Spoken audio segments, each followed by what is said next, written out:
Hello, do I stand or sit for this? Sitting makes me more relaxed but serious.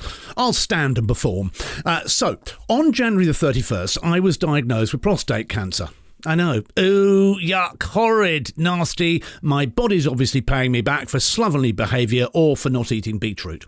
I've been doing updates on my progress on UnitedDJ.com and via Twitter at JonathanMiles61 and on my YouTube channel. If you're interested and have sent messages, thank you. I love you as much as I love my cat, Bobby the Ginger.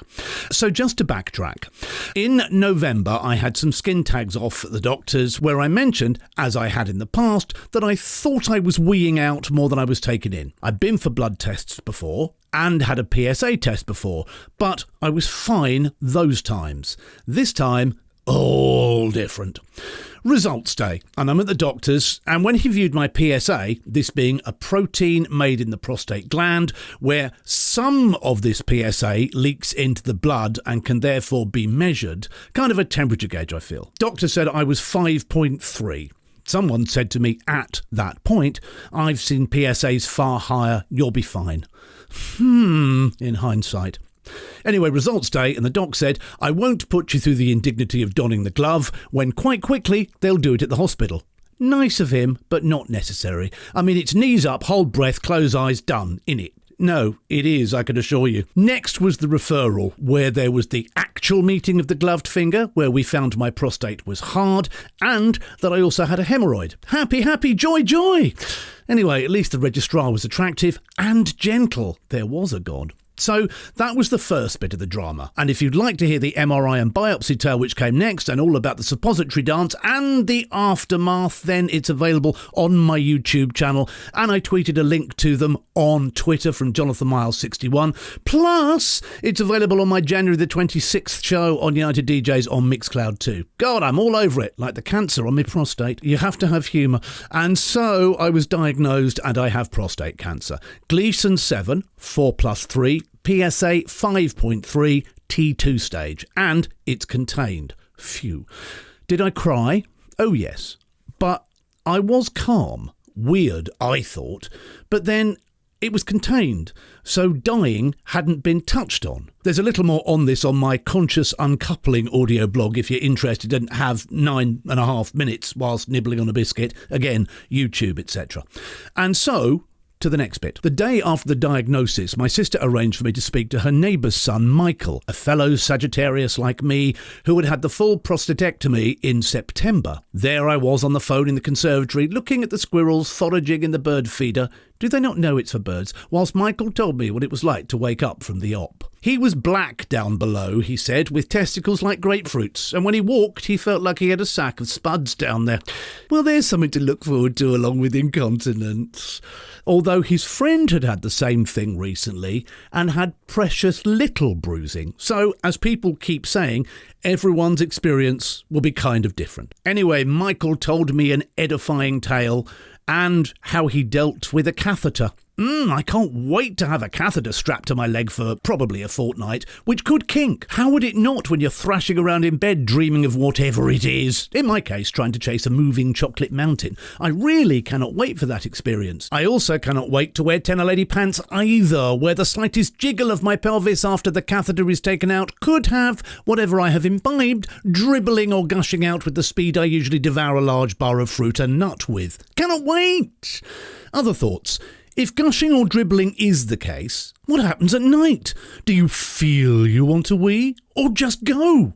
Well, muscles and nerves have been disturbed, haven't they? I am told you still have feeling, but question is, should I order rubber sheets anyway? Crikey, some people would get off on this. Maybe I should do a video.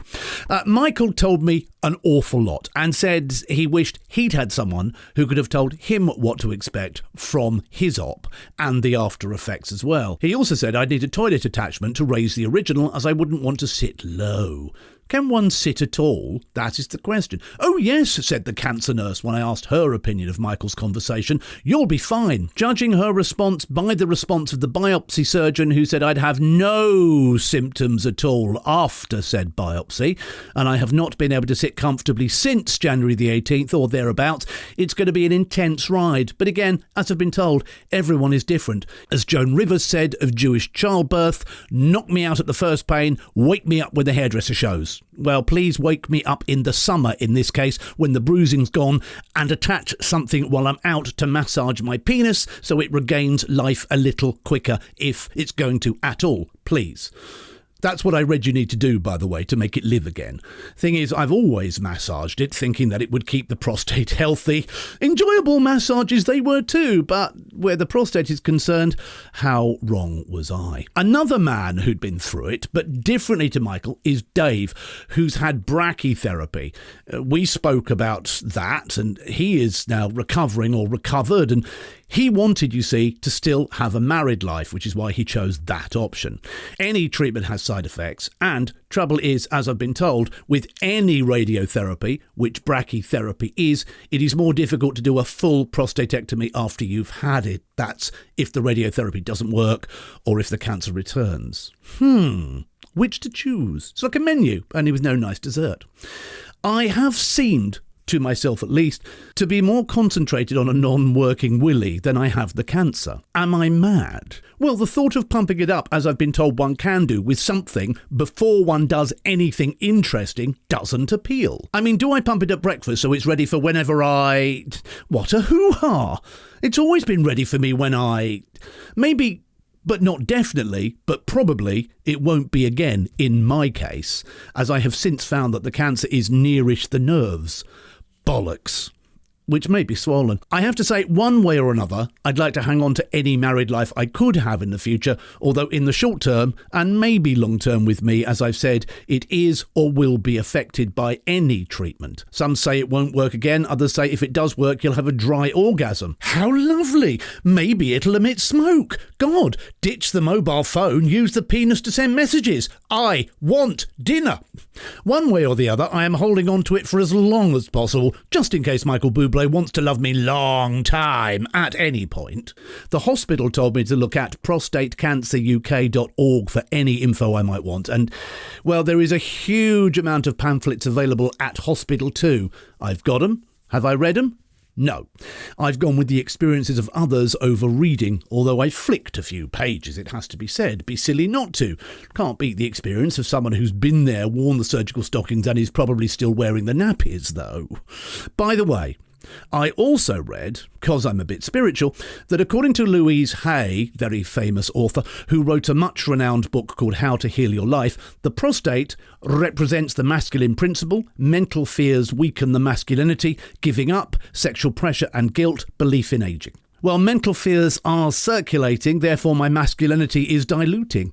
I think I may therefore start wearing a frock and calling myself Vanessa. Well, I do have a drag alter ego, which I was going to use once for charity, but didn't, long story. Plus, my second cousin was Dick Emery, so...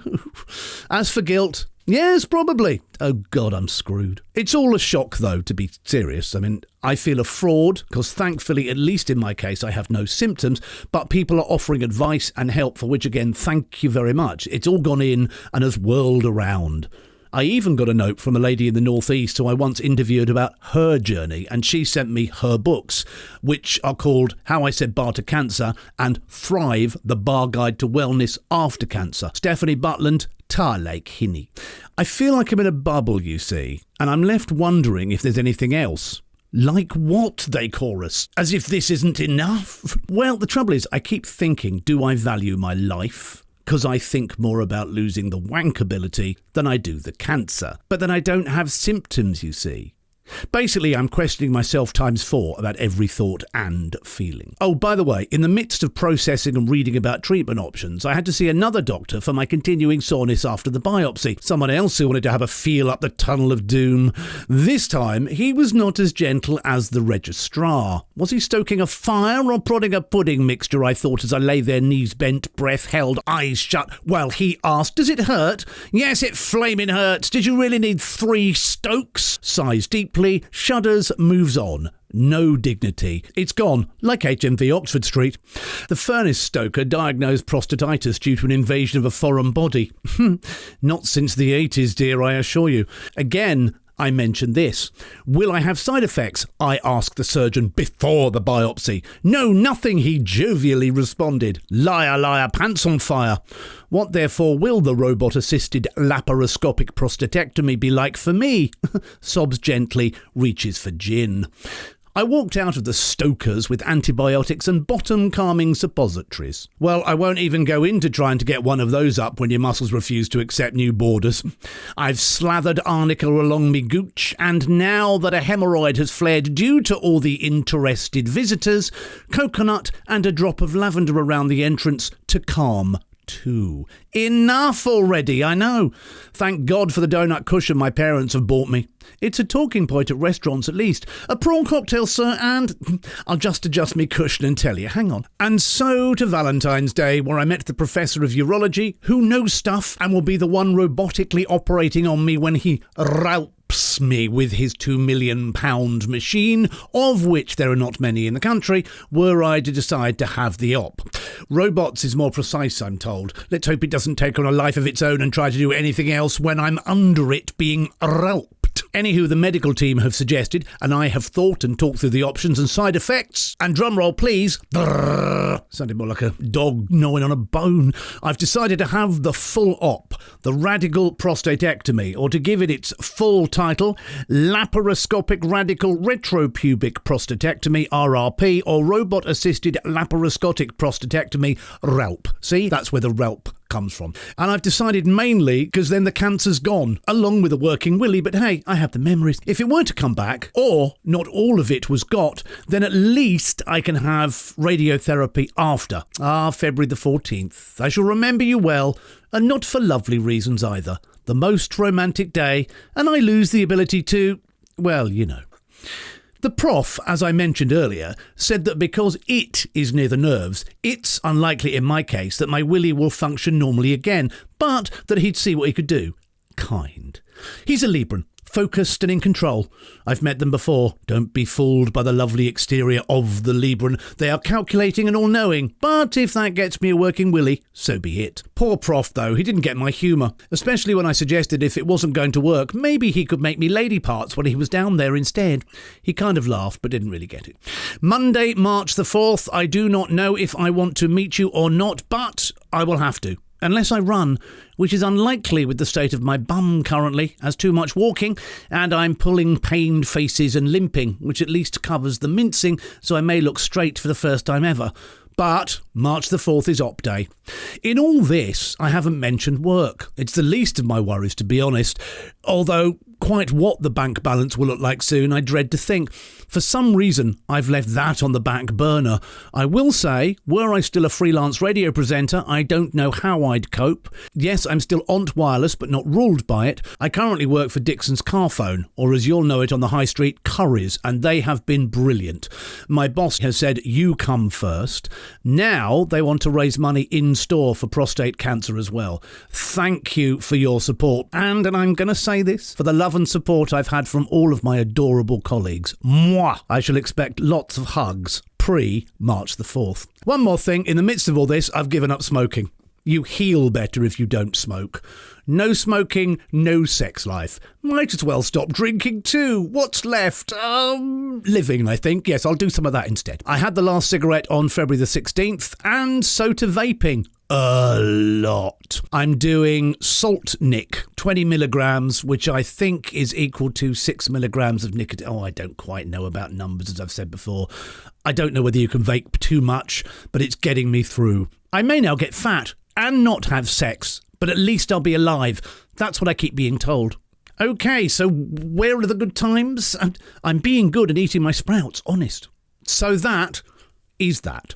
Someone said I'm brave. No, brave is for those having chemo, like my friend's 32-year-old niece who has blood cancer. Or for my friend's sister who's just been diagnosed with breast cancer and has to have a mastectomy. Brave is many things, and for other people, but it's not me currently. Well, I don't think so anyway. In the meantime, I'll update you on my op and recovery if I can sit or stand steadily. Hopefully there's at least some fun or campery to be had from it all. Oh yes, there is, I forgot. 6 weeks after the op, I go to outpatients to be acquainted with the pump I mentioned earlier, which helps to increase blood flow, I think, so as to help me get wood again. OMG. Was it not bad enough talking to the cancer nurse on a conference call with my parents sitting there and me talking erectile dysfunction? My mother's like, this is my little boy. I'm like, Mother, I'm 57. Now we at least know where I get my personality from. Mum and Dad, the pump, Mum and Dad. Again, OMG. Anywho, 3rd of Jan for the blood results from the doctor to... now. They move quick to the NHS, thank God. Wish me luck for March the 4th, which was February the 25th, but they moved it. It's retrograde Mercury and a Venus retrograde, so anything could happen. I'll be here, hopefully, on and off, till I can't sit down for a while. Laughing emoji, and also the one with the monkey covering his eyes, and the one just staring into space quite unsure about everything, and the one showing fear and stress too, not invented yet. I'll keep you informed, pet. In the next instalment of My Prostate, soon to be a pendant, how many pitfalls are there to an operation? Maybe I should just run now. The pants with a drain pipe attached? What can you buy in Ann Summers that you can get for free on the NHS when you have prostate cancer? And can red bell peppers really cure cancer? Oh, not forgetting op day and my recovery. You're excited, I can feel it. Thank you for listening.